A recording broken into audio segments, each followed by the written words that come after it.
Hello, and welcome to another episode of Architecture for Kids podcast. I'm your host, Antonio Capelão. I'm a trained architect, an architectural educator, and founding director of award-winning Architecture for Kids CIC.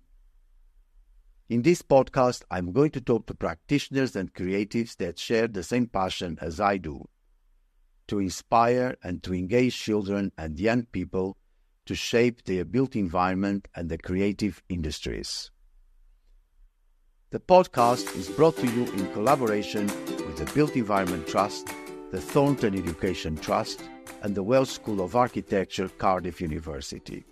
My guest today is Anna Gadzikowski. Anne is an early childhood educator and author of Young Architects at Play, Redleaf Press 2020, and other award-winning books. She's an expert on block and construction play, and she develops innovative STEAM programs for children in the Chicago area at Northwestern University and serves on the faculty at Oakton College. Her current interests include the role of climate change in the lives of young children. Anne, thank you for talking to me today, and I'm looking forward to our conversation. Thank you. I'm looking forward to it too. What subjects did you enjoy most at school, and what subjects were you good at if they were different? Oh, that's such an interesting question, because I've been thinking so much about architecture and block play and young children, and remembering how when I was a little girl, I was of a generation where we were raised to think that block play was for boys and not for girls. And even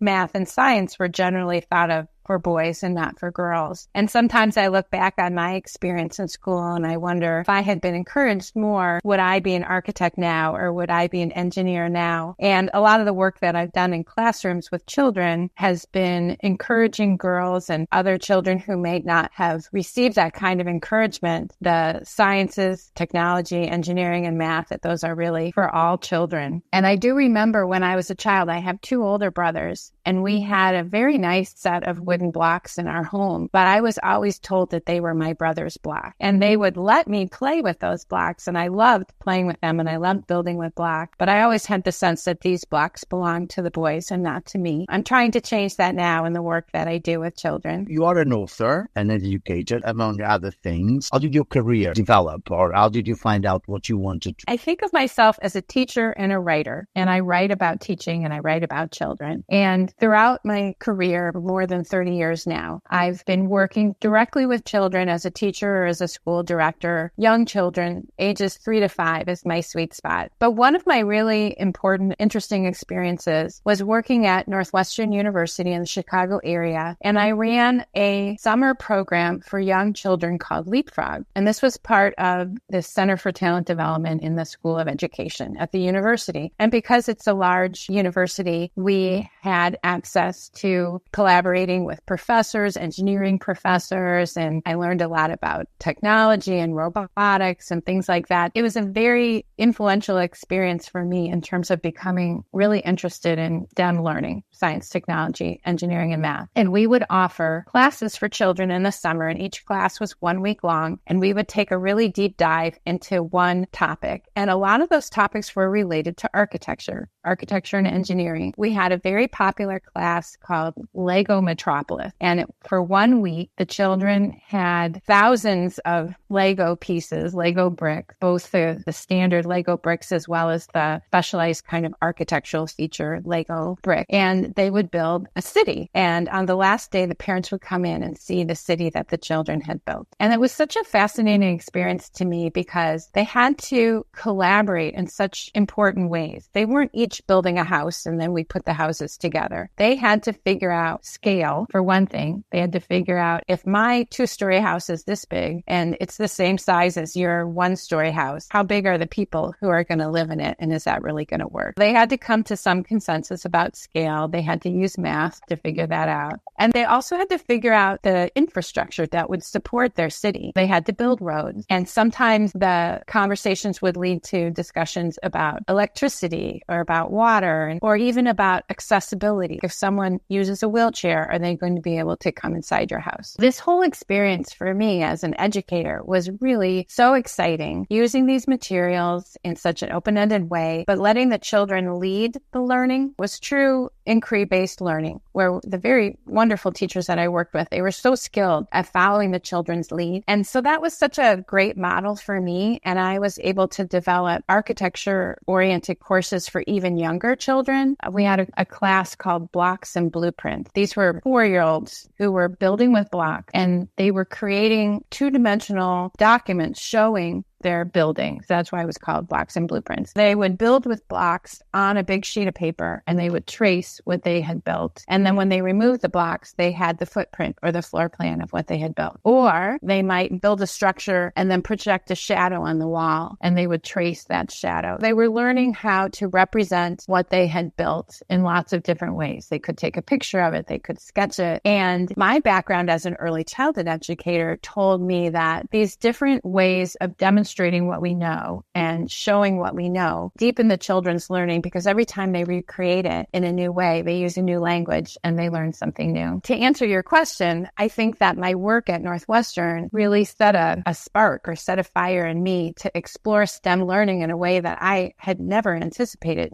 I don't have a degree in science or technology or engineering, but I could see what rich learning experiences these were for the children. And so I carried that into the writing that I've done, the research that I've done, and the other work with children that I've done since that time. It seems that it's very much about looking at the built environment, teaching kids how to work through processes. And I know it ties in with the curriculum because you're dealing with STEM, but this idea of critical thinking, analytical, how does that tie in with the curriculum, or it doesn't? Or do you think that what you're doing brings something more than actually it's expected? Yes, it's so much more than just the content knowledge. It is the process itself. And in fact, the book that I wrote called Young Architects at Play focuses on construction play, focuses on architecture, obviously. But the next book I wrote, my most recent book, is called Problem Solving with Young Children. And it focuses on the problem solving process, and not just in STEM learning, but a lot of it is about the questions and issues that come up in an ordinary day. Say, two children both want to be the line leaders when it's time to walk out to the playground. And how are you going to negotiate that and navigate that so that everybody's voice is heard and the children have a sense of power in making decisions and having a say in what happened? The process is really key. And I've seen over the course of my career how the priorities in education have changed because of technology, because it's no longer about being able to remember a specific set of facts. It's not about memorization. It's about what are you going to do with that information. And more recently, I've become really interested in the role of early childhood education in climate change and anticipating and preparing for the world that these young children will grow up in. And being able to solve problems collaboratively, being able to use materials creatively, coming up with innovative solutions to unexpected problems, that's going to be such a key to the future. So how can we prepare children at a really young age so that they're ready to do that kind of work and do that kind of problem solving? A lot of my recent work has been focused on that, not just content knowledge, but problem solving and processes. Do you want to talk about your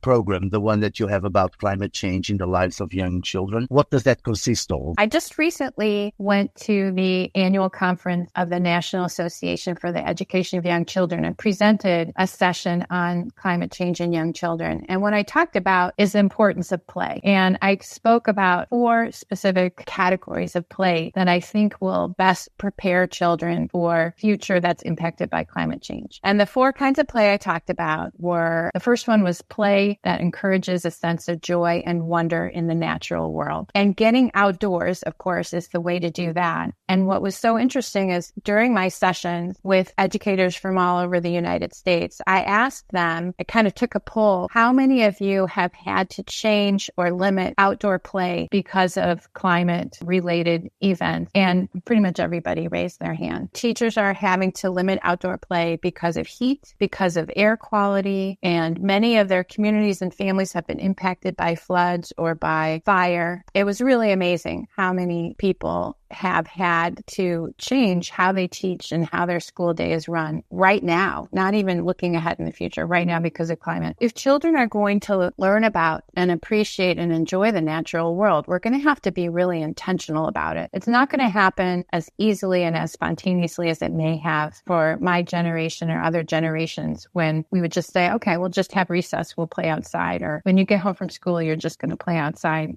Playing outside is not a given anymore. So we have to advocate for it and we have to speak up about it. Natural world is the first one. The second type of play is the problem-solving play. And a lot of that is related to block play and construction play and other kinds of materials where questions come up that children need to answer. How am I going to put a roof on this house? How am I going to make sure this bridge is strong enough? The third kind is play that will develop content knowledge, and specifically around water and weather, because those are two topics, of course, that are top of mind and are going to be really crucial. And I've been working on developing a water curriculum for young children that I piloted at a school in the Chicago area. So I'm very interested in water. In fact, my daughter is a hydrologist in Colorado. She's studying and researching hydrology at Colorado School of Mines. So she's my consultant on a lot of this work. And then finally, the last category of play that I've been talking about a lot is play that helps to nurture empathy and care, both for each other, for friends and family and people in our world, and also for the natural world itself, for caring for the earth. And I could go into more detail about all four categories, but those are the four that I presented on at the conference. And then this winter, I'm piloting a climate explorers curriculum with 3, 4, 5, and 6-year-olds in Chicago, where we'll be working on some specific activities, science experiments, as well as open-ended play experiences, storytelling, other kinds of collaborative projects where we're going to be living out these four kinds of play experiences. How are you going to involve the kids with these topics, and how are you going to explore that in a practical way? The program that I work with right now is called Families Together Cooperative Nursery School. It's a cooperative nursery school, which means that all of the families are actively working at the school in one way or another. Some of them volunteer in the classroom. Some of them serve on the board of directors. The environment is already a highly collaborative structure. And then within that structure, we're doing this Climate Explorers curriculum. But there's a really beautiful connection with a city project that we're involved in right now. The Chicago Park District has a program for developing nature play spaces in public parks. And they have a process that they've already created that we've joined, where the children and other members of the community where these parks are located have a say in what kinds of equipment and materials and natural plantings and structures are going to be put into these play spaces. We're in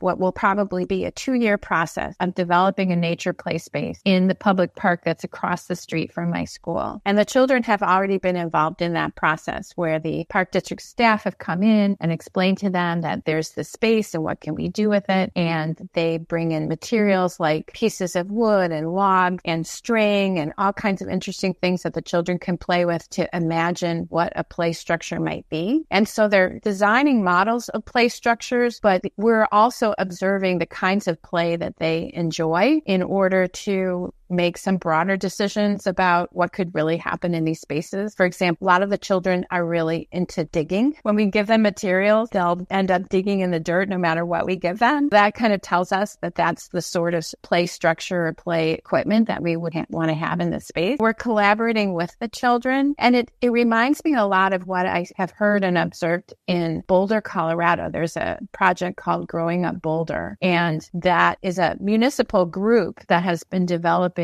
public spaces in Boulder, Colorado. And they have really developed some very innovative ways of including children and other stakeholders, community members in their process. Well, they'll bring the children in, they'll interview them, they'll watch them play, they'll put little cameras on their hats so you can see where the children go and where their attention is. And this whole idea that children should have a say, they should have a voice in the decisions that are made about the spaces in which they live and work and play, that's so fundamental fundamental and foundational. And I see a connection between that work and the work that we're doing to prepare children for a world impacted by climate change. Because the children have to have the initiative and the sense of agency in order to make these really smart decisions about what's ahead. We have to give them a voice. We have to include them in the process. And these are just a few of the ways that we're doing that. The part that you are talking about, it does a lot of things. It looks at the environment, it looks at the natural environment, and it looks at how to bring agency of children within the design process, as well as bringing the intergenerational, which it's quite an ambitious project because it's just so much what we're dealing with at the moment. In your 30 years of career and dealing with children and young people and your interest in the built environment and bringing agency to children, how much have we moved on, or how much do you think we need to move on? Moving on. That's an interesting way to say it, because so much of what I see as valuable about some of the new language that you hear, at least to me, it's new in my career. The design engineering process or innovative thinking or design thinking. To me, that sounds like what I learned early in my career in terms of open-ended play. So I think in some ways we're using new language to talk about concepts that we've known about all along. And I've been very much influenced by the educators of Reggio Emilia, Italy. And in 2015, I went on a study tour and I visited the schools there. And this idea of the 100 languages of children, which is so beautifully expressed by the educators of Reggio Emilia, that children and really people of all ages have so many ways of exploring and expressing what they know and what they want to know. And I just found this concept so valuable in my work with children, because if we insist on academic language or we insist on children being able to read and write in specific ways, especially when they're very young, we really limit what they can say and do. But when we use visual language, when we use construction materials, when we use paint and drawing and dance and movement and facial expressions and, oh gosh, I don't know. I mean, there are 100 languages, more than 100 languages. Then our work with children becomes so much richer and so much more productive. And you get a really incredible sense of the intelligence and the creativity of young children. And it gives you a lot of hope and optimism about the future during a time where it's easy to get discouraged. I guess to answer your question, I would say I see a sense of continuity in those who value play and creativity. And that hasn't changed, and I don't think it will change. But I do think we're finding new ways of describing it and promoting it that I hope will be really rich and productive in the future. You are encouraging individuality and uniqueness, encouraging children to be expressive. It made me think about individuality and inspiring kids to become their own selves and finding their own language, which I think is something so important. And learning through design can do that. And that is how we challenge the way we live. We change things and have a more interesting society. I think it's already quite clear, but I would like to ask you, what do you get out of the work you do? I did just mention optimism and hope. And I think that's really key, because I've had some different roles in my life, in my career, where I was more working behind the scenes and I wasn't in the classroom or working directly with teachers. And this position I have now, I mentioned it's a cooperative nursery school, and it's a small school, 2 classrooms, and I'm working directly with the children and the teachers every day. And that's so important to me. I'm not the kind of practitioner that can move up the ladder of the administration and move farther and farther away from the children. I really need to be in relationships with the children in order to have that sense of connection and to really be inspired and have a sense of my own creativity through those relationships. And the teachers that I'm working with right now, I have to say, they are absolutely exceptional teachers. I have never in my career seen a team of teachers that so consistently value children, respect children, and the conversations that they have in the classroom, the way they listen to children, the way they ask good questions, the way they connect children to each other. They're really skilled at helping children resolve conflict and work together cooperatively. So I am learning so much from them. I think that sense of being at the point I am in my career, as I said, having done this work for a long time, and still being inspired and still having so much to learn myself and putting myself into new and interesting environments where I'm constantly learning from other people has been such an amazing experience for me. Do you want to talk about the books that you've written, or if there's another book that you're planning to tell us about? Sure. So my last 3 books that I've written have been really focused on STEM learning. And as I mentioned, originally that wasn't my focus. The first book I wrote for teachers was really about language and literacy. It was a story dictation book. But robotics and coding for young children was a focus for me, especially when iPad and other more sophisticated technologies were first coming into the classroom 10 years ago. And I was very concerned about whether these materials, whether these devices were going to be used appropriately. What kind of impact are they going to have on play and on relationships in the classroom? And touchscreens changed everything in terms of really young children engaging with technology in new ways. And everyone was very concerned about screen time. And I think people still are concerned about screen time. But I think now we understand it's more of the quality of children's experiences with technology than the actual number of minutes they spend looking at screens. I've been very interested in that. But then, as I mentioned, my interest has moved more towards engineering in terms of the Young Architects at Play and the problem-solving book. Right now, I'm very much focused on the Climate Explorers curriculum that I'm piloting, and specifically on water. I admit that part of this is the influence of my daughter, who's a hydrologist, because we talk about water all the time. But I see so much relevance in the lives of young children. They're already very interested in water. They understand a lot about water already. It has meaning, and we can build on what they already know. And when I piloted a water curriculum this past summer with 4 and 5-year-olds, I was really amazed by how interested they are in the built environment. I thought they would be more interested in fish and dolphins and whales and things that would be a little bit harder to teach in a hands-on way in Chicago. We're not going to invite a shark to visit our classroom. I was really curious about how it was going to follow their interest if that was the direction they were going to go. But what they seemed to be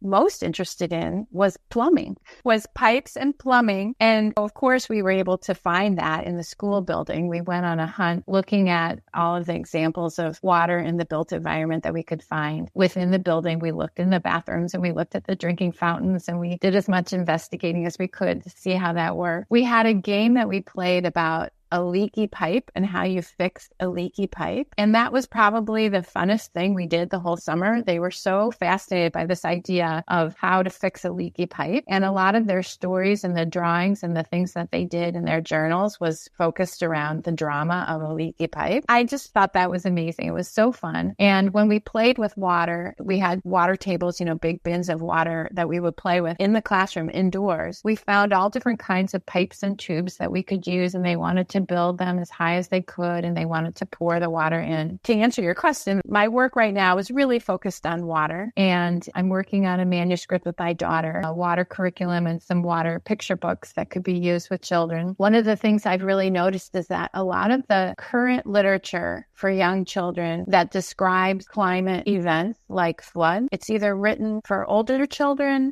it is written for older children, and a lot of it is too high level in terms of the content, but it's also too scary. We need a way to have playful conversations with children about things like water and flooding that's not going to terrify them. A lot of my work in terms of the writing that I'm doing is around issues like that. How do you explain a flood to a child without really frightening them? So those are just a few of the topics and the projects that I'm working on right now. And your interest in water, can I ask you, because water is vital, or is there a more poetic connotation to it, or to you in this case? Yeah, so the themes or ideas that seem to emerge from the work that I've done with children on water. One is that water is everywhere. Water is life. We need water. Plants and animals need water. One of the things that seemed to really fascinate children related to the idea of the water cycle is that we have a limited amount of water on the earth, in the atmosphere, and below the surface of the earth, and that water continues to be recycled. And the children I worked with were just so fascinated by that. The idea that the rain coming down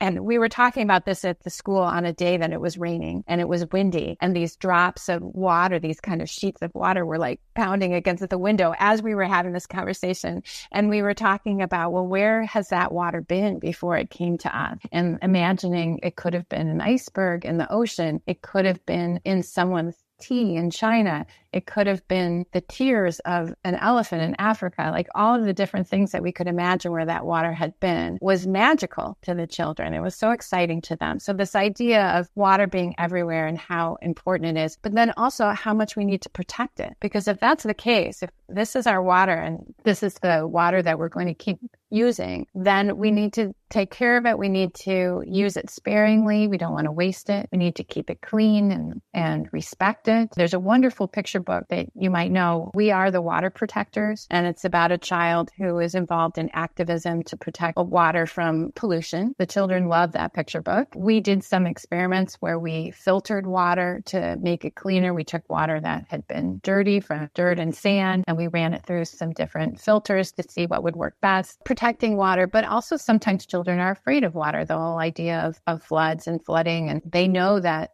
there have been water events that have hurt people and destroyed buildings. Respecting water and understanding. And one of the things that I hear from my daughter, who's the hydrologist, she says, water always wins. So in terms of thinking of like, we're going to beat the water, or we're going to master the water, I don't think that that's probably useful or helpful. And that teaching young children to respect water and that we need to work with the water instead of against the water to solve climate issues that we'll have in the future, I think that's an important perspective as well. I think it's really interesting because you look at it from a practical and basic life survival, but as well as the poetic. I love the tears of the elephant in Africa becoming the rain in Chicago on that morning or afternoon. That's really wonderful. Is there a question I should have asked you that I haven't asked you? And what is that question? I've listened to your podcast, and a lot of the topics that you address have to do with children's experiences in the built environment. And I think that the topic that I write about in my book, Young Architects at Play, that I think is so important is that when children build with block and they're creating a model of a house, that has meaning to the children. That's not just kind of an arbitrary play experience. They are